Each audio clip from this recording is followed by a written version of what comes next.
haven't even tasted spicy until you've tasted this amazing southern Thai curry. This is my version of khua kling, Thai southern curry.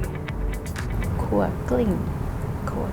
Okay, southern Thai food, it's known for its super spicy and fragrant and super pungent flavors, and it's not actually a style of Thai food that I grew up eating because my family's from central Thailand, but I love it so much, and this one is one of my favorite curries from down south. So let's get into it. It's a really great way to get to know some Thai ingredients. We're going to walk through them all. All right, let's get started first of all with the chili. This is important. This curry is spicy, and I mean really spicy, in a good way. So bird's eye chilies, spicy ones obviously, and we're going to start with some fresh. And then you also want some dried chilies here as well. Now, usually when I'm using dried chilies in my videos, you would have seen I use the large ones, which are quite mild. For this one, you want to get a hold of the dried bird's eye chilies. So the dried version of the fresh we just put in. The reason why you want both is the dried version is a little bit more bitter, a little bit more intense in color as well. So the flavor is slightly different. So try to get both. I've just had these soaking in some hot water, so when I chop them, they're a little easier to get through. Now save that chili soaking liquid because we might need to use that a bit later on when we're blending up the paste. Now you also want some shallots here, some garlic, and some galangal. So this is what the galangal looks like. Look, if you can get to an Asian or a Thai grocer and get a hold of some fresh galangal, get a lot of it because it freezes really well. It has a very kind of pine foresty citrus kind of note to it. It's very different to ginger. Look, you could use ginger at a pinch, but try and get a hold of the galangal. It's a different flavor. Now just peel off any kind of tough looking gnarly bits. Don't have to be too pedantic about the peeling. And then just cut it into some small chunks. Now the other important ingredient here is fresh turmeric. So as I said at the beginning of the video, this is not a dish that I grew up eating because it's from the south of Thailand. So I had to consult my amazing photographer's mum for this recipe to figure out exactly what the key ingredients were. And fresh turmeric is one of her secrets. Now, fresh turmeric looks like this, and that is what your dried turmeric powder is made out of. Now, I have made this with the dried turmeric powder instead of the fresh. It is good. It's not quite the same flavor and not quite the same heat because this turmeric actually has a little bit of heat to it as well. There's a couple of options there, but thanks to Gal's mum, we're going with the fresh. Now just a word of warning here on the fresh turmeric, it will stain everything, and I mean everything. So if you're very pedantic about your chopping board or any of your bench tops, then just be very careful. I like to use some tongs once the turmeric is cut because otherwise I look like I'm a pack-a-day smoker or something, which is not that pretty. Now the next thing we need is some magroot lime. So this is what the magroot lime looks like, and these are its leaves. So we're going to use the leaves a little bit later on, but for this one we want the lime zest. Now just use regular lime if you can't get a hold of the magroot lime. The magroot does have like a slightly more bitter flavor than the regular lime, and it's highly citrusy, so it has a little bit more of like an orange kind of tinge to the aroma and fragrance, I think. Now just try and not slice too much of the white part because that's really bitter.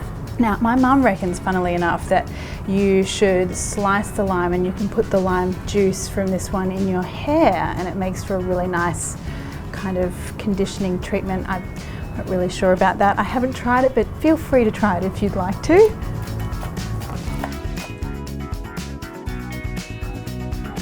Now we also need some lemongrass. You want to bruise these guys first.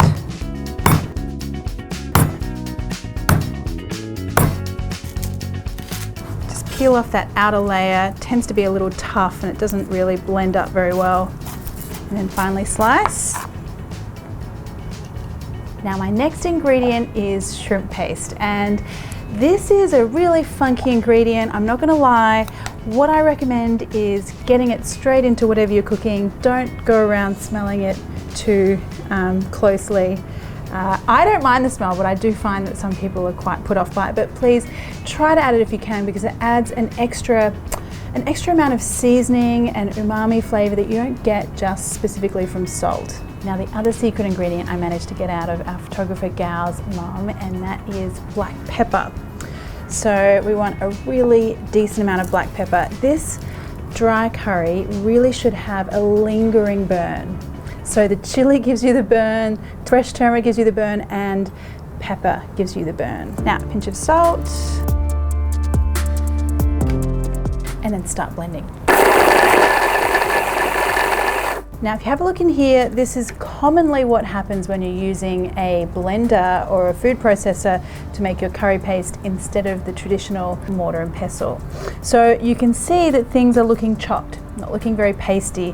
And what you want to do here is add some of that chili soaking liquid. A lot of recipes will tell you to add oil here, which doesn't work out so well, I don't think. It kind of, the oil emulsifies and kind of affects the flavor of the curry paste, I think. So this watery solution is much better. Okay, let's blend again. Okay, so this is looking good. This is the kind of texture that you're after. Oh wow, that really smells great. I can really feel some of those chili fumes coming off that paste. Now I have given the recipe here for about double, so you only need half of this to make one portion. Whenever I'm doing curry paste, I always do that because then I can keep the other half in the freezer for another curry occasion. So now it's time for us to get cracking on the actual curry. And the way or the technique of doing this one is a little different to your typical curry. This is a dry style of curry. So we want to keep everything as dry as possible, one, but also we don't want the meat to fry. I almost want it to like kind of poach and cook in its own fat and juices, if that makes sense. So I want you to choose a pork mince that is a little fatty because we're going to use some of that fat to fry our curry paste. You'll see what I mean. So a little bit of pork goes in first.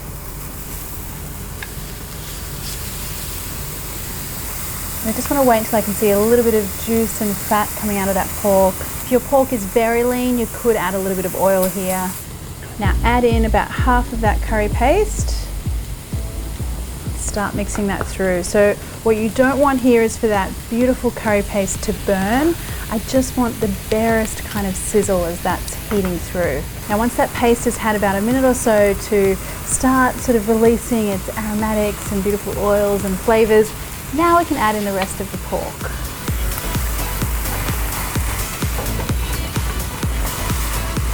Now again, I want you to keep patient here, everyone. You want this process to take between sort of 8 minutes, 10 minutes, which is a long time when you're stir frying actually. But as I said, I don't want that meat to brown. So southern Thai food isn't as well known outside of Thailand as central Thai food. So central Thai food is things like Thai green curry, pad Thai, you know, different kinds of sort of milder stir fries, that sort of thing.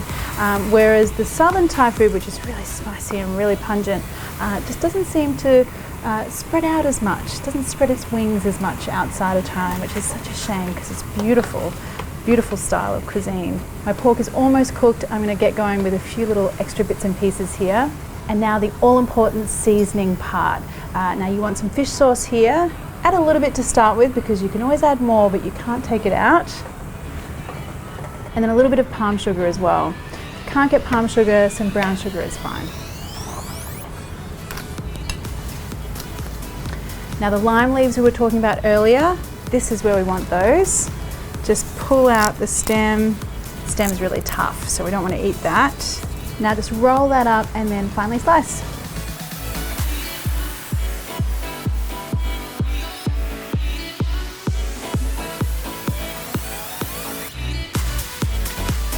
Now the other special ingredient in this dish is fresh green peppercorns. Now these are obviously really easy for me to find here in Thailand, not so much for you guys. I have used canned green peppercorns in similar dishes, which is pretty good.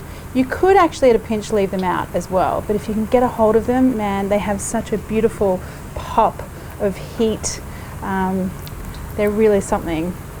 Now let me taste this and see how we're going.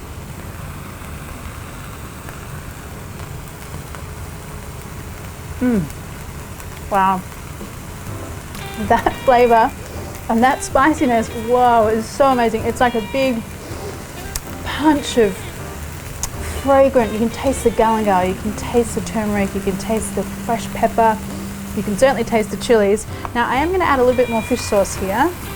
Wow, and look at that color. I mean, that is just looks like a huge amount of flavor, doesn't it? Beautiful sunshine color. Yum. Ooh. If you're not coughing when you're making this, you're not doing it right. Okay, that is really good. And if you have a look at that pork mince, it's beautifully separated. It's nice and dry, but it's not sort of seared or brown. Okay, just have a look at that. I mean, look at the color and those little fresh pops of peppercorn and the kaffir lime. So beautiful because it is really fiery hot.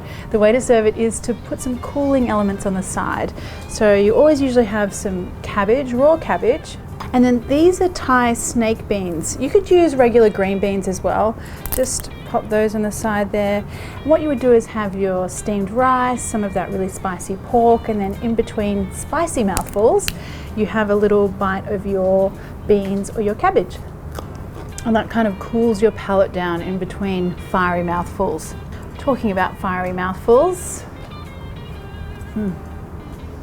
Oh wow, guys, I know there are a lot of ingredients here that aren't exactly easy for you to come by, but if you could manage to give this a go, you won't regret it.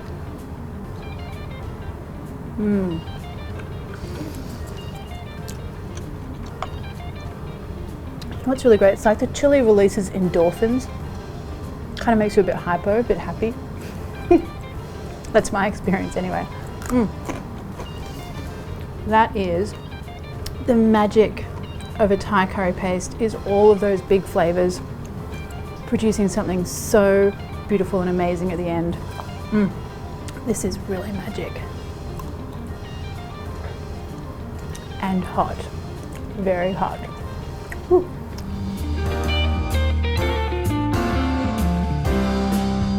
If you've got any comments or questions, pop them below. And if you enjoyed the video, why not hit that subscribe button plus the little bell one, and that way you'll get notified every time I release a new video. Thanks, guys.